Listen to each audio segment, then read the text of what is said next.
morning. It is 2:15, 2:20 a.m. and it is, sorry about the camera folks, it's late night. I went to bed early tonight, which some of you know I don't do that often. I go to bed around midnight, 1 o'clock, sometimes 2. But today today was Tuesday, by the way. Well, now it's Wednesday morning. I don't know what date it is. September 27th. So today's probably the 28th. Sorry. Went to bed around 10:45 last night, p.m. And that's early for me. Once in a blue moon, I'll go to bed at 8 or 9 if I'm just,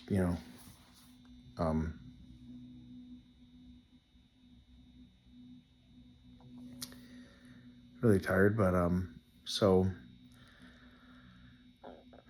I am in our new place. We moved to Illinois out of pretty much the one reason, and that was affordability to live. I am looking at getting on disability and applying for that this week, which is so intimidating. Oh my goodness. Some of you might understand that takes 10 months if you're lucky. In Florida, 2 years if you're lucky. So yeah, I'm starting that process now. Something I don't want to do. My ego wants to work. But my doctor had said in Florida, she said, I don't see that happening again. At least in your world, it's going to be very different. It'll be part-time. It'll be whatever the government allows for you to do. But if they say 25 hours a week or 15 hours a week, then embrace that, right? Don't go over it so you don't get penalized, of course. But she didn't know much about that stuff. She's not a lawyer. She's a doctor. She'd just known a lot about it from family members and what they've dealt with. And then she said, it doesn't earn you any extra money on top of what you're allowed to make. But she said you might want to volunteer, 4 hours a week or 8 hours a week, whatever, in something that you're very passionate about and that's really near and dear to your heart, because that'll make you feel so much better about yourself. So you're not just cooped up doing pretty much nothing, yet being available to things that aren't necessarily income earning either. So yeah, she's encouraging me to look into these things, and I am. But yeah, we're in Illinois. Not a place I ever thought we'd move to. Never had any ill will towards the state of Illinois, or, I've always wanted to live in California when I was younger, and we all know how liberal and taxation, how some states can be a lot more expensive to live due to taxes. Massachusetts, New York, Maine and Vermont, a lot of really beautiful places. I mean, the whole country is beautiful, but Julie would have never thought in a million years I'd live in Illinois. It's a lot better than Ohio. Ironically enough, not politically. Ohio's a lot more conservative. I fare a little bit closer to Michigan, where we're from. So that's interesting. But anyway, Illinois is where I found a place that is good for me and my boys. It's affordable and very decent looking. Very, it's an apartment, complex. So it's an apartment complex, right? But it's safe and it's quaint, and it's a good place for us to land and be at and just take a breath. And as you know, my youngest son, Graydon, just started 7th grade. He's at the brand new middle school, and he loves it. He's not jumping up and down every day, of course, but he says he likes it, which warms my heart. Same with the big boys. They're very content with the high school, and we got to walk around and check it out a few days before it opened, and they liked that a lot.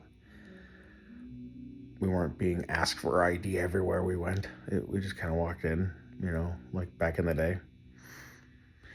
So they all got a lay of the land in this town and their schools before we actually moved into our apartment. Um, as I mentioned, I think in previous posts, or maybe one, our corgi was being transported from Florida to Illinois, but she's 14 years old and she stroked out and she passed away. So we lost the only current pet we had, and she's a sweetheart. Willa was full of love and energy for a corgi. Not for a corgi, because they all have good motors, right? They all like to scamper all over the place. But she did it at age 14 as well. She did while we were packing in Florida. She was sweet. She's adorable. I'm not going to get emotional, but I did give her a really good rub on the head. A really good rub and some loves. And I told her in Florida when we were cleaning the house and emptying it, I said, a sweet lady's going to come tomorrow and walk you like twice and feed you. And she might have a treat for you because you've done so well. And I said, I love you so much and you're so special to our family. And I said, I'll see you in about a week or two. I said, we love you. And of course, we don't know how much dogs know. My fear is that she felt that we abandoned her or got rid of her. And that breaks my heart because that was not the case.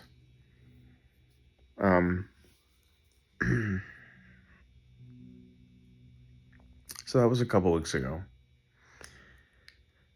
And I haven't even processed that whole thing. And the boys, I told them, and our youngest, Graydon, was immediately distraught. And I gave him some hugs, some much needed hugs, and just held him, let him cry. And then about 5 days later, he got really choked up, and I could hear him crying from the other room, and I told him to come see Dad. And he did. And I said, is it Mom? Is it Willa? So that stole my heart.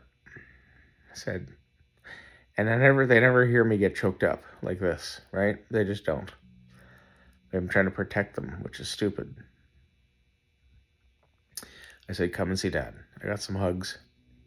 Dad gives really good warm hugs. And he said, you smell good too. And Julie liked that about me. She's kind of old school, so she likes some of my old colognes. And I don't wear that stuff often. Everyone these days is so allergic to everything. It drives me nuts. But once a week, maybe twice at the most, I might put some on. And she would look at me and get flirty. And Julie wasn't a huge flirt as much as I wish she was. She was, though. So it's kind of, so when I wore my cologne and I got cleaned up, she'd look at me. And she'd make me feel like $1,000,000 because she wanted a snuggle. So I said that. I said, Graydon, you want to see Dad? You want some hugs? He goes, yes. And I said, Dad's got warm hugs for you. You can always land right here. I'm here for you, buddy. I don't care if you're 30 years old.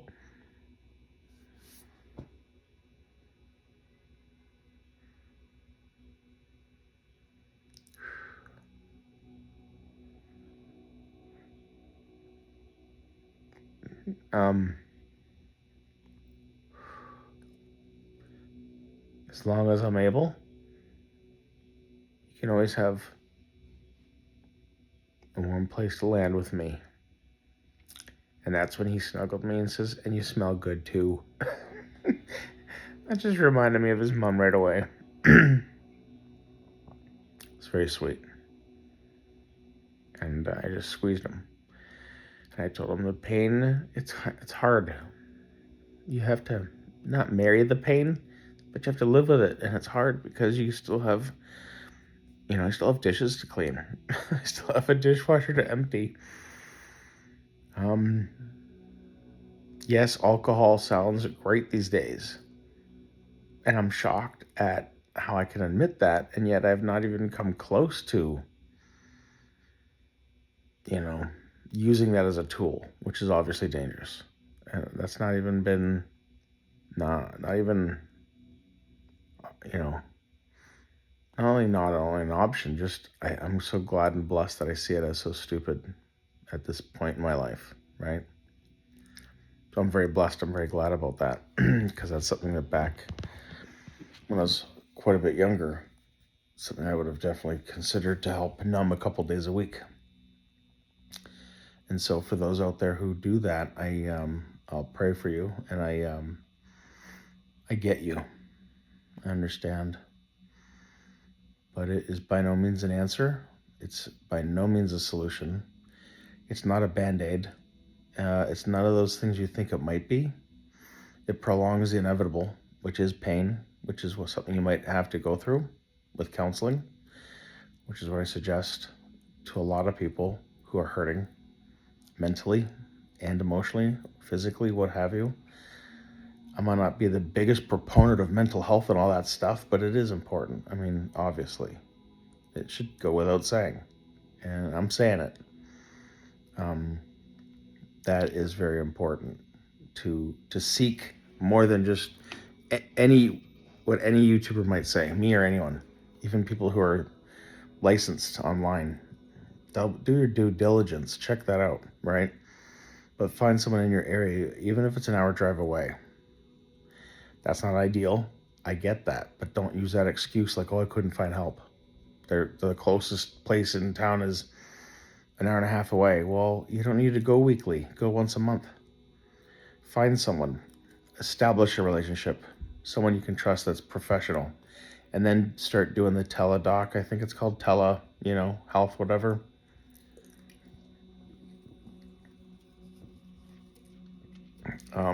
Thirsty. So anyway, check into that. Don't be a stranger to mental health. And this is by no means a public service announcement. I just wanted to say that because I am no means a authority on really anything. Opinionated, unfortunately, but that does not make me a professional, quote unquote. So, what was I gonna say? So yeah, it's about 2-3 o'clock in the morning. Went to bed around 10:45 ish. When I looked at the clock, I thought, try to stay up till at least 11:45 or midnight because you're gonna be up at 2 or 3 in the morning. I have a natural clock that does not need much sleep. My body does, but this doesn't shut off. It's really sad. I've had bouts of insomnia over the years because I'm such a late night guy and I'm such an early morning guy. Put those two things together and that's no sleep, or it's very little. And I operate really well with only 3 or 4 hours of sleep, and then I crash a few hours later, which is not productive. It's not a smart way to live. And now that I'm a tiny bit older, it's really not good. So, but I've been on my meds. I've taken those ever since the stroke I had in December. I've been very religious since December of 23. I have missed a few days here and there, but they're like, once a month. Yeah, it's not a lot, thank goodness. So that's good. Haven't upped my hydration game much lately, again, but I got one of those not Cricket. What's that new bottle of water with the flavored cartridges with zero sugar? It's upstairs. I don't know the name, but I'll let you know when I think about it here soon. It's at Walmart. Wasn't too expensive either. It's got this little cartridge, this flavoring, and I think it lasts a week or a couple days. And it helps you power through, 30, 60 ounces of water a day, which for me, I know that's not the daily requirement, but my body would be ecstatic if I gave it just 30 ounces of water a day or more. My body would be elated. I just know it. Yeah.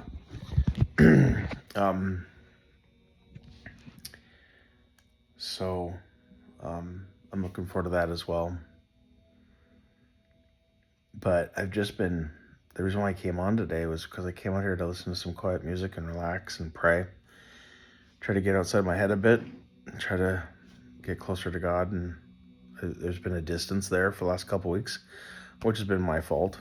It's no one else's fault. And not bad news. nothing bad or, sketchy or like anything. It's just purely me. Um, I think I've gotten a little calloused with my emotions. It's so easy to just kind of put them on the back burner. Um, and tonight I woke up because I was having a dream. Had to go potty, like some of us do. And it's sad when potty wakes you up and you get angry and you go potty and you can't wait to get back to bed.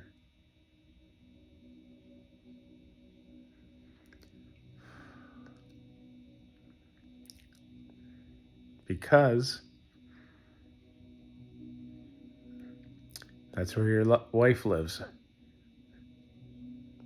And life sucks when you get excited about going to bed because you might, maybe, have a dream that includes her. In that first few weeks after she passed, late March of this year, I didn't dream about her at all. And I always remember my dreams. I always have, more than not. And Jilly hardly ever remembered her dreams. On occasion she would, but very rare. But then I just flooded a whole bunch of dreams. Probably, I think right before my birthday. So like right in May, I started getting like at least minimum 3 big dreams of her each week. Minimum. Maybe more.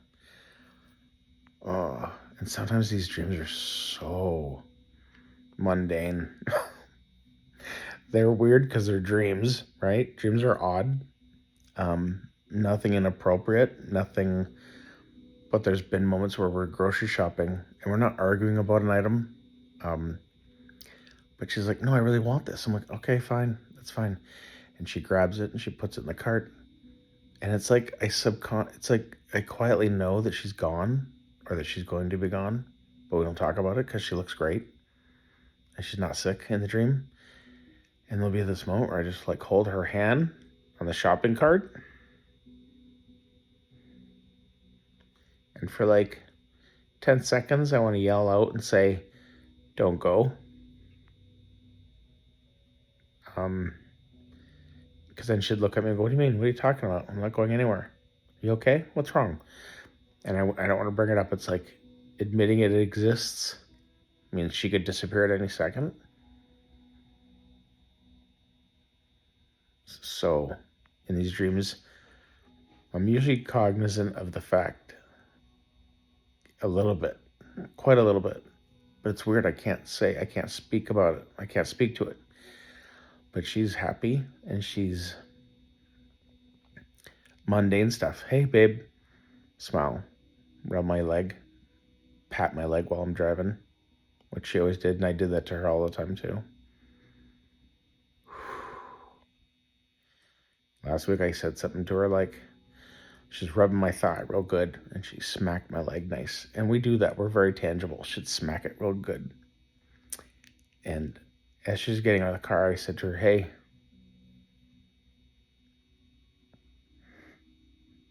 could you, it's weird, not trying to be weird, but could you do that again? She's like, what? And I said, pat my leg. She smiled at me and she thought that was cute. She's like, oh, you like that? And I went, and in my head, I'm like, I can't tell you why. So, could you do that one more time?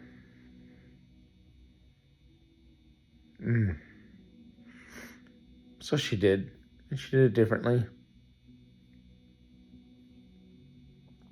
Almost like a massage. And she tapped it gently and firm and squeezed it almost to tickle, but not quite that tickle, She looked at me, she's like, I love you.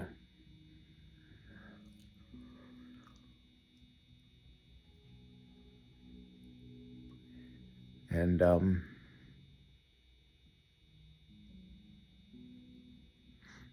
she got out of the car and said, let's go. We got stuff to get out of the trunk. Let's go, let's move it.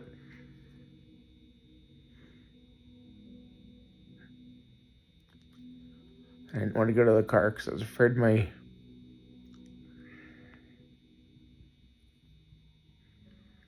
I was afraid my dream might end. It didn't. We brought stuff into the house. We brought it into the kitchen. I think that's one of the things I'm fearful of half the time when I'm dreaming about her. Because at any time it could segue into another dream. Totally different people, different issues, whatever. That's what I'm afraid of. So, and I haven't been on here in a while because it's become a sob story for me. I don't do anything. I don't go anywhere. I don't know how to put clips together to make it look really kind of cute for 20 minutes. I don't have a circle of influence to grow this channel. Yes, I'd love to grow it. Yes, I'd love to be more active in it. I'm very much aware of that, and I'd love to do that, but I don't think there's a need for it. I don't think there's a, and I get it. I understand. I really do. Other channels with members who are grieving their spouse. A lot of them had 5,000 people or 20,000 people subscribe to their previous channel. So they've just kind of come along for this ride. Very painful ride, but they've come along, and I get that, and that's beautiful. And I watch those, not a lot, but at least a couple times a month. I'm watching different grieving videos, trying to learn or glean something from them if I can. Whereas we started out late, I think it was December, and had 0 followers. Like, we are OG, like grassroots in terms of a YouTube channel. And we've got people leaving left, right, and center. Our subscribers are down. So if you want to share this, great, obviously. If you understand my heart or can relate to it a little bit, give it a thumbs up. That's huge. I think thumbs up are actually more valued these days than subscribers. I don't know. I'm not going to pretend to know the YouTube algorithms. I know they exist. I have an idea what those are. But pray for Graydon because he's just adjusting. And Gabe and Grant, of course. They're all doing relatively great. I say it like that because I just don't know. But I don't think they're hiding anything. And as a parent, that's what just kills your heart. That open communication is key. And you just don't want them harboring anything that they might have to deal with when they're 23 years old, right? Or 37, when they should have dealt with it now. That's my fear. But again, I tell them that at least a couple times a month. Hey, guys, let's just remember communication's key in this family. I know we goof around, I know we joke, but communication is very big. And last but not least, we've been looking at adopting a dog or a cat. I've been praying about it quite a little bit, and then Saturday, spur of the moment, me and Grant went to the Humane Society, and there was a dog, and she was the sweetest thing in the world. She was not vocal at all, which less is more. I love huskies, but they talk way too much, and when you're in an apartment complex, that's not okay. I'd hate that for my neighbors. And they're high energy, and I'm not, obviously. I'm a big boy who is dealing with foot issues, and just doing my steps each day here at this new place is excruciating, but I can do it. So we got a cat, and we don't know her age. I think she's between 6 and 12 months. She's been chipped, spayed, or neutered, sorry, forget per sex what that's called. It's embarrassing, but she's a long cat. She's not very heavy. She's got a cute cry, meow, whenever she talks. It's always the same tone. It's very sweet, but it sounds very sad, even though she's happy. So great demeanor about her. She's just the biggest sweetheart, and of course, my wife would adore her. Her name was Courtney. I did not like that name, so I switched it to what our previous cat's name was, that Julie named her, Maisie. because we are a maize and blue family. That's our colors. So Maisie was named by Julie, and when Julie came up with that name, I'll never forget it. I remember in the car at her old work at Bay Eye Care in Bay City, she said, "What about Maisie? You know, maize and blue, go blue." I went, "Yes." And then Julie likes nicknames like I do too. So Maisie was our sweet girl, and she did like to call her Mazers. Come on, Mazers, come on.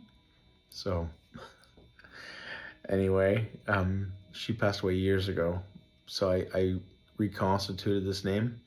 I know it's not an easy transition for a cat or for any animal, but she's young. She's very young, and we're doing a lot of treats, and we're using the name ad nauseum to kind of let her get, wait a minute, why do they keep saying Maisie? Is that, oh, is that, is that me? Is that, yeah, good. And she loves rubs. Her head, she walks right into your hand. When she sees it laying down for you to rub her, she comes right up to you. And she meows, and she just loves that. And she's so long and beautiful. And maybe we'll have Graydon get on here in the next day or two, and maybe he and I can show you our new kitty cat. She's a sweetheart, and I know I need her, which is really sad. But you got lots of love to give.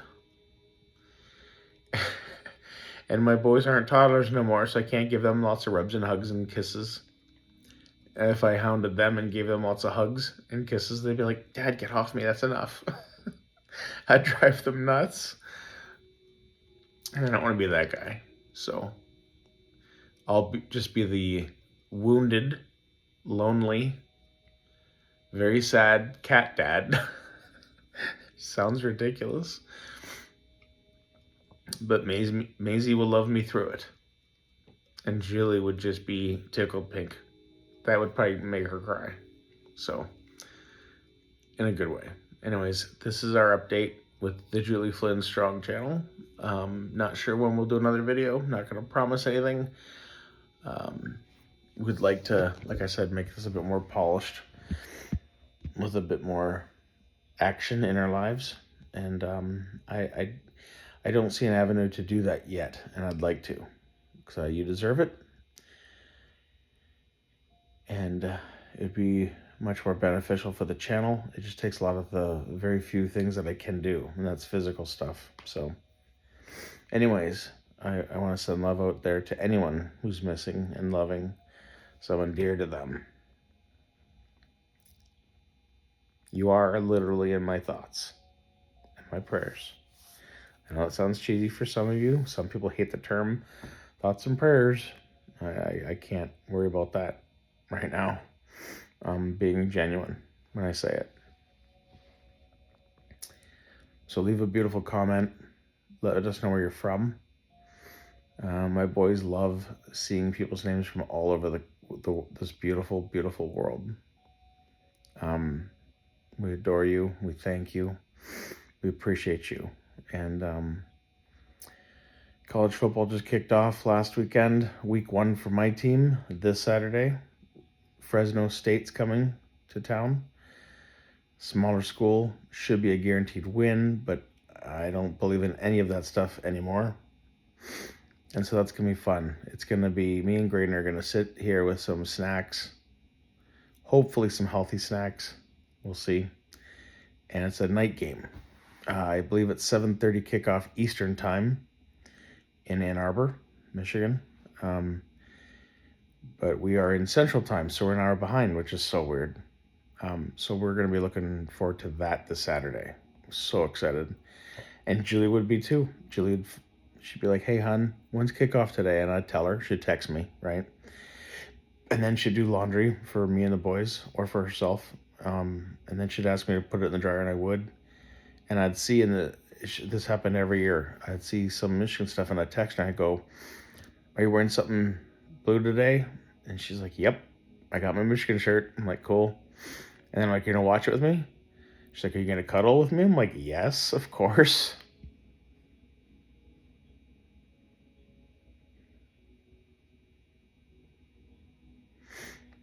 So you can reminisce, and that's beautiful. But it was 5 months ago yesterday. And it could just be mid-memory. It just grabs you. And it pulls you.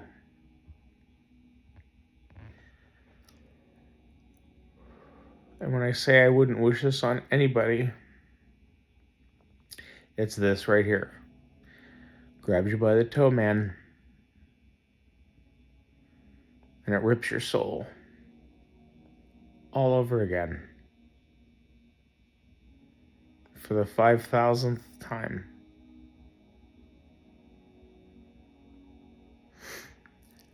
So, to finish up, I would text her and say, come on, hurry up. 5 minutes, kickoff. Okay, I'll be right there. I'm doing X, fill in the blank. And I'd be like, okay. And then I'd turn the volume up obnoxiously loud, and she'd hear, so she'd know. Because Julie was hard of hearing. One ear was brutal. Really bad. But I'd have the bass up loud and a speaker system that she loved. And she'd be like, did I miss the kickoff? And she'd plop right next to me real quick. And I'd be like, yep, it's okay. It's we're on defense. It's 1st and 10. You haven't missed a play yet. And she'd sit for at least 20 minutes. Sometimes an hour. And she was kind of go, go, go. So it's not that she didn't like it. Because she's not a huge football person. She did. But she always felt like there was something that she felt guilty for sitting for too long. And I really tried to work with her on that. Just sit. Just relax. And if she did, then I'd get her to sleep. That's not what I wanted, but I'd take that any day. Because I'd rub her legs and I'd rub her calves. Were always really tight. And she loved my thumb massages on her calf. Yeah, I'd lighten that up huge. And she'd be like, she'd just fall asleep. She loved it. So I just rub her leg. She'd wear capris usually. And you laugh when you miss rubbing your wife's mildly light stubble leg.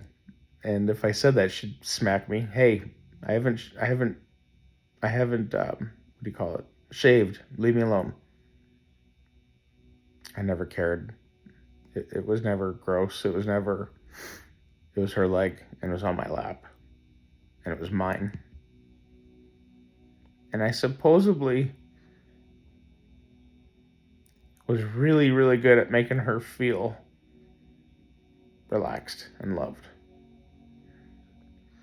And that was a privilege. And boy, that made me feel good.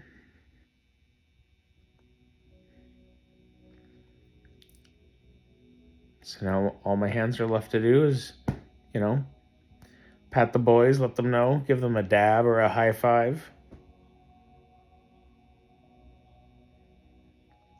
But my hands are lonely to rub someone that I love. Let them know that they're special. So, my boys won't know it on Saturday night at kickoff. But I'll be hurting. But I'll put on a brave face. Because I always do. And that comes natural. So, just kind of being cathartic. Just letting you folks know what I'm going through. And if 5 of you or 20 of you want to send prayers our way,